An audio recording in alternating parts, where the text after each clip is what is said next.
foostadii ummadda Soomaaliyeed lagu kala goynayay waa dalolinay adduunkiina dabadu u soo jeediyay Netanyahu dibjirkii Netanyahu iyo qoladii argagixisada ahayd ee SNM adduunkii dabadu u soo jeediyay waxa aan dhir sugaynay haatan noo dhiban dhulka oo la qaatiyo dhalaankood la iibshiyo haweenkood la dhiibsho la dhibaato weeyaan dhagta maqalka ceebtii laga dhowrsan jiray oo lagu dhaashto weeyaan kollay haatan dhimanaye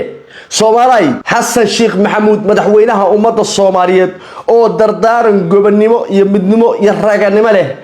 geelaho dhacan baa toogasho u bareertaane ma dhulkoo dhan oo tagayaan nina dhagax u tuuray dhulkoo dhan oo tagayaan nina dhagax u tuuray bismillaahir rahmaanir rahiim assalaamu alaykum wa rahmatullaahi ta'ala wa barakaatuh guud ahaan ummadda Soomaaliyeed goob kasta iyo goob kasta oo aad joogtaan ba Ilaahay waxa idinka baryaa cimri dheer iyo caafimaad iyo cibaado suban waa barnaamijkeena iftiiminta iyo guulaha isdaba joogga ah ee ummadda Soomaaliyeed u soo hoyanaysa Netanyahu iyo kooxdii la socotay oo gabal baasi u dumay madaxweynaha ummadda Soomaaliyeed Xasan Sheekh Maxamuud ninkii hadlayaaba ha iska hadlay maanta waxa la yahay Xasan Sheekh Maxamuud kiisku waa lagu adag yahay weerar ciriyo dhulaba nala ku soo qaaday madaxweynihii ummadda Soomaaliyeed Xasan Sheekh Maxamuud oo dardaaran eegay iyo hadal taariikhda galay ummadda Soomaaliyeed maanta la hor yimi wax badan baynu canaanay maagnay bogcad baad iibsatay meel baad xaday waxbaad kala tuuraysaa ku darsasha wada waxa soo dhaw waawacda halkaas la dhigaya xisaabaha cid allaalay cid ka wada hadli kartaa ay ma jirto mucaaradkii xalay madaxweynaha u tagay arimaha dacaayada ay la karkariyay waxa kamid ah in laga wada hadlay doorasho iyo wax u eg warmaalinba meel bay joogtaan Soomaalidu waxay ku maamaadaa hilba aan isku soo ahayn leeskuma saafo maanto kale doorasho iyo bogcad buu hanafsaday iyo meel buu wax ka diirtay iyo xisaabtaas waa dhamaatay madaxweynaha maanta garabkiisa inuu taaganay maanta madaxweynaha iyo ummadda Soomaaliyeed wiilka baalashlaha ee Soomaaliyeed iyo Xasan Sheekh maanta isku meel bay xabada ka ridayaan sababtoo ah mar hadii wixii aad isku haysateen oo isku maageyseen war wax hagaaji iyo hagaajin maayo iyo waxbaad cuntay iyo waxbaad hanafsatay iyo dalka sida ka daa iyo dadka ha baabiin waxaasi arimaha gudaha la yiraahdaa waxa inaga dhaxeeyay laakiin dalkeeni baaba kala bal rabaa in la goosto ayaa goosanaya niman ictiraaf haysan oo dal ahayn oo adduunka homeless ku ah homeless Netanyahu waa dibjirka dunida ugu weyn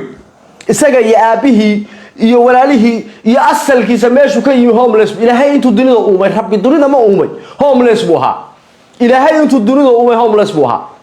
isirkiisa wuxuu yiri asal nimaan lahayn baatiyo ay la soo helay asal nimaan lahayn baatiyo ay la soo helay abtir iyo awow iyo malihid odayadaas sheegto waa nimaan abtir lahayn oo asal lahayn oo dhul lahayn oo dagaal lahayn oo dad ahayn oo adduunka dulsaar ku ah Ilaahay subhanahu wa ta'ala baa quraankiisa ku sheegay dunidu Netanyahu dulsaar ku yahay Ilaahay baa u ballan qaaday ilaa iyo maalinta qiyaamada dunidu la rogayo inuu dulsaar ka ahaado maalinba inuu meel qaxooti ku ahaado ma qaxooti baa maanta wuxuu rabaa marka inuu dalkeena kala gooyo qodobkeena koowaad waxa isku dul taagaynaa adduunyadii 135 wadan oo caalamka ah ayaa dhalfo ula baxday Netanyahu dhalfay ula soo baxeen waa 135 wadan oo caalamka ah oo yiri waxaad ka sheekeynaysaa loo garanayna Soomaaliya waa midnimada Soomaaliya iyo gobonnimada Soomaaliya waa lama taabtaan Ilaahay baa noo hiiriyay adduunyada cidina isma jecla laakiin Rabbi baa noo hiiriyay 135 wadan baa ka soo horjeestay wadamada ugu horeeya waxa kamid ah wadanka Jordan Masar Algeria Comoros Djibouti Gambia Iran Iraq Kuwait Libya Maldives Nigeria Botswana Ghana South Africa China Ruush adduunyadii Ilaahay oo dhan baa ka soo horjeestay horta foostadii la soo diliyay ee ummadda Soomaaliyeed rabay in lagu kala gooyo halkaas horta gabalkeedu ku dhacay madaxweynihii ummadda Soomaaliyeed oo hortagay baarlamaanka maanta kelmad qiimo leh buu oo dardaaran ummadda Soomaaliyeed uga tagay kelmadaas waxay tahay tulud geela oo la dhacay bal hadda eegay baad ku dirirtaan ama dhulka idil oo la qaadanaya baad dhici kari weydeen inna lillahi wa inna ilayhi raaji'un waa xigmadii ugu weynayd oo meel adag ka soo go'day oo uu si niyada u yiri Xasan Sheekh Maxamuud madaxweynaha Soomaaliya Xasan Sheekh Maxamuud kelmad xaq ah buu maanta ku hadlay oo niyada ka soo go'day geelaho dhacan baa toogasho u bareertaane ma dhulkoo dhan oo tagayaan nina dhagax u tuuray inna lillahi wa inna ilayhi raaji'un tulud geela oo dhacan baad toogasho u tagtaanay ma dhulkoo tagaya baa nina dhagax u tuuraynin inna lillahi wa inna ilayhi raaji'un wixii dhiig lahow kaca wixii dhiig iyo damiir iyo dadnimo lahow kaca weeye oo toosa maanta Soomaali waa kala baxday waxa la kala bartay inan gumeed dhalay oo caada qaata ah oo indhow garad ah oo aan waxba la weydiin jirin dalka Soomaaliya maanta ummadda Soomaaliyeed maanta waxa horboodaysa intii aan waxba la weydiin jirin intii aan dadnimada lahayn intii indhow garad ka ahayd intii liidatay intii garashada xumayd intii bilaad damiirka ahayd intii bilaad dadnimada ahayd intii doqonnimadu biyo dhigtay ee hacowga doqonnimadu dhowr bay u kala baxdaa doqon iyo dabaal iyo haadud iyo waxa way dhaafeen iyagu hacow bay marayaan hacow intii hacowga ahayd ayaa maanta ummadii Soomaaliyeed horboodis waxa guul ah oo gobonimo ah oo bishaaro ah oo hambalyo ah oo ummadda Soomaaliyeed maanta ugu hambalyeynaya inaynu ka guuleysanay cid kasta oo isku dayday dalkeena inay kala goyso Ethiopia iyo Kenya waa aamusan yihiin Imaaraad iyo Bahrain iyo Ethiopia iyo Kenya waliba Imaaraad iyo Ethiopia labadii dal ee arrinkan dabada ka soo riixayay Imaaraadku wuxuu ahaa ninkii odagan candhada ah ee waxa weeye rally yiraahdo nimankii inta Imaaraadka ka qaadeen Talaabiib geeyay arrinkan Imaaraad baa dabada ka riixayay waxaana ku dayba ahayd waa la inagu dayay haddii aynu jilicsanaano oo arrinkaasi khafiif noqdo oo aynu garada hoos u laadlaadino in geerka la geliyaa rabay haddii aynu bir noqonana in la naga leexdo ilaa ay hadda Imaaraad iyo Ethiopia iyo Kenya iyo Bahrain waa aamusan yihiin wax kale uma aamusna ujeedadu waxay ahayd in marka arrinkaas Netanyahu yiraahdo in la eego waxaynu sameeyno ficilkeena waxa ummadda Soomaaliyeed sameeyay la eegayay garashadeena la eegayay dadnimadeena la tijaabinayay eegay damiirkeena la qanjirinayay haddii aynu noqono dad nool oo kaca oo ka dagaalama arrinkaasna in dib looga fadhiisto haddaynu ka dagaalami weynana in geerka la geliyo Mareykan Trump oo Netanyahu gacantiisa midiga baa naxay markuu su'aasha la weydiiyay public oo idaacadaha TV-da caalamka yaala baa lagu weydiiyay Soomaaliya yaa la dhahay war arrinka anigu waxa weeye taftaydu ka banaanka buu kuma jiro anigu arrinkaas Soomaaliland ta sheegaysana garan maayo Netanyahu wuxuu yiri isaga yiri aniguna nin degdeg ma ihi badbaana gali maayo arrimahaas aniga arrimo ay khuseeyay maaha Mareykanka laftiisu dantiisu qaatay jaamacadda Carabta midowga Afrika igad war adduunkii Ilaahay oo dhan ba hal mar Rabbi baa noo hiiliyay Ilaahay baa noo hiiliyay adduunkii managa khasabnay ma tabar aan maanta waxa weeye adduunkaas waxa weeye ku khasabna baan leen caalamkii Afrika iyo Asia iyo Europa iyo Australia meel aan laga dhawaaqin oo aan laga qeylin ma jirto midowga Yurub ee munaafiqiinta ahaa ee waxa weeye xasaashu doon barin jiray eegay bayirana adaro kuma jirno anagu bada ma gelimeyn adduunku cid ina rabtaa ma jirto laakiin waa leeyahay tijaabinay geerkan inuu ina galo iyo inaanu ina galin laakiin waa diidnay saasa maanta 135 wadan oo caalamka ay eegay gaashaanka u dururto waxba kama jiraan talabaad adduunku wuxuu isweydiinaya Netanyahu isagii baa dib jiro oo ictiraaf aan haysan warnimaan ictiraaf haysan oo dal haysan oo dad haysan oo cidina garanayn sidee cid kale u ictiraafa su'aalaha ugu badan ee caalamku isweydiinaya waa taaba waxa la isweydiinaya Netanyahu muxuu haystaa awood uu ku ictiraafay xagga Kenya Netanyahu nin raba inuu dagaal galo anagu waxaanu nahay wada halaq mareen xuutiyiin baa la dagaalamaya Yemen baa la dagaalamaya Yemen waxa ka socda hadeer Sacuudigii iyo Imaaraadkii baa laba kooxood intay kala taageereen baa Yementii gam la iskaga dhigay koonfurta Yemeneed gam baa la iskaga dhigay halka waxa la rabaa Netanyahu aqligiisa xun ee dulliga baa idin sheegaya wuxuu damcay Yemen inuu kala gooyo oo koonfurta dawlad u magacaabo baladeegay say ula dagaalamaan nimanka xuutiyiinta Soomaaliya intuu kala gooyo inuu waqooyiga Soomaaliya salli ka samaysto niman isagu caaga ku taagnayn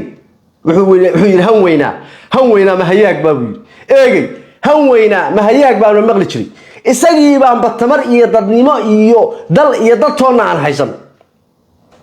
markaas wuxuu dhahay in Soomaaliya kala gooyo Yemen uu kala jaro Imaaraadkii baa u shaqeynaya iyo Sacuudigii ساسة السعودي لا السعودي بايريا هرانا وكما تشرنو بقول إيه شن إيه صدق ودن باكوريمي مريكان باكوريمي استراليا كورتمي الدنيا دي أردن بعد ما دوسوا شيء دي سوتري وحبي كمان تشران ماشي هالكن هرجيس جورجي مورجنا حالي علىكي وعوي نتياهو بلشتي اللي هو أنا بلا دقيقة تدكي وعوي شلي لها وأروح عن ولا لاي ولا حسوقي دبات هاللوجيستي إرو شقاقكم لها إسلام نمو وعن لو شيء اللي ليه هي إبراهيم أكورد ليه هنا هو الدين وعقيده هران إذا كل شيء سومالي إبراهيم أكورد وعقيده معها هشيس معها ودين تي مسلم كا يتي يهود يتي كريستيان كا أو أنت ودين معمله وعقيده دين معمله أو أجعنت وحوي نتنياهو يجعنت هذا يكون سماجسن أو لو قلت لك علي أدونك إن دين لو قدقو عرنا الدين تأمان تهيستا وإبراهيم أكورد دين كلام له صارت نكست أو جله إبراهيم أكورد جله وأن عقيدة الإسلام ككبحي أو قاطع عقيدة إبراهيم أكورد قاطع نبي إبراهيم عليه السلام من مسلم أو إسلام أبوها وحنا وح معملة أو شياطين صوص ما يسي إيجي نتياه ويكحديس شياطين تاي صوص مايين أيام ما شاء الله كانوا تيبوا نقاطع عرفوا وكان سوى تلابيب نحتاجن وحنا تاجي وسيركي أرميها جودها وحوي جمستها نتياه ويكحديس واكن markaasaa la soo dhaariyay oo diinta la geliyay oo laga saxay diinta Ibrahim Akood inuu qaato markaasaa diinta macmalka laga saxeexay oo liiri qaado uu soo qaato soo saxeexay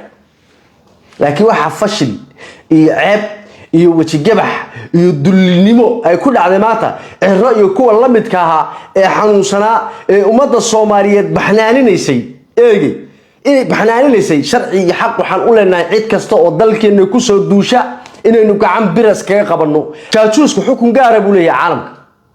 cirro iyo kooxda SNM ee la faahfaahsata xukun waa in maxkamadda la soo taago la xukumo way lama taabtaan way midnimada ummadda Soomaaliyeed jiritaankooda waa lama taabtaan baladeegay dalkii naga maqnaa baanu raadinayna Itoobiya wax kale lama aamusna in Soomaaliya ay kala googoosato inay bad ka qaadato xiriirtii hore hibanaya tanna may hortaala Soomaali galbeed baa ku maqan eegay oo yalkhiyalaha ay ku qaateen ilaa ay hadda aan wax way ka daba guuxayna maanta tamar yeelano rabnaa inaanu ka soo qaadno isaguna badda saylac gudoonaya Itoobiya danta leedahay waa garanayna Kenya danta leedahay waa garanayna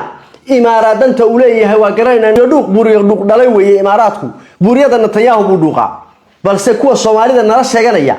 eegay ee qaarkood maamul goboleedyada yihiin oo soo jeesanaya Saciid Hulumbe iyo kooxda la socota eegay iyo ismadii Puntland oo hadlay si fiican baan isu dul taagaya biidilaahi tacaala laakiin ummadda Soomaaliyeed waa u bushaaraynaya waa u hambalyeynaya waynu guuleysanay mar haddii adduunkii oo dhan aynu waxaweye ka hor keennay eegay oo maanta qaramadii midoobay dartan la isugu yimi adduunka oo dhan baan isugu yeedhay qaramadii midoobay oo dhan baa isu imanaya UN-ka oo dhan baanu fadhiisinay in arrinkaas apologies laga bixiyo raaligelin laga bixiyo Mareykan baa maanta far isku nabaya baladeegi qolada jaajuusiinta ee baarlamaanka ku dhex jira iyo daalimiinta maamul goboleedyada horbooda iyo qaarkood iyo ragga waxa way arrinkan futada faraha kula jira ballan ilaahay waxa abaan kuri eegay inaan ummadda idin hor keenno oo dadka Soomaaliyeed idin bartaan war barnaamijkaas uu soo gaarsiin shargareeyo Soomaaliyeed waa guuleysanay wax yar baa inoo haray midnimadeenu waa lama taabtaan weey cid allaali cid ku soo saqajaami kartaa ma jirto adeer kuwii tabarta lahaa baanu barqa cad u bareernay macdalahi Netanyahu iyo homeless oo dib jiro darbiyada seexdo nolol aan haysanay isaga adduunka dulsaar ku ah niyo nin isaga adduunka dulsaar ku ah eegay wuxuu ku tari karaa isagii waa fanamarane waxa la yiri bariyo tagto jidka ku cilowda bariyo tagto tuugsato jidka ku cilowda eegay nin isagii gacantiisa isa u taagan tahay marano adduunka aan sharaf ku lahayn badeeday way ictiraafay dalkan anaga iskale dalka iyo dadka iyo diintuna waa laba taabtaan cid allaale iyo cidii kalimad khaldani ka yeedha wallahi bartiisa lagu imanaya wax badan baa la kala xishooday wax badan baa waxa weeye madaxa la idin salaaxay cid alla maanta kadib cid laga xishoonaya wallahi ma jirto nin walba bartu jooga lagu tagaya oo lagu maxkamadaynaya arsi shargaray barnaamijka khayr iyo barakada rijani assalamu alaykum wa rahmatullahi ta'ala wa barakatuh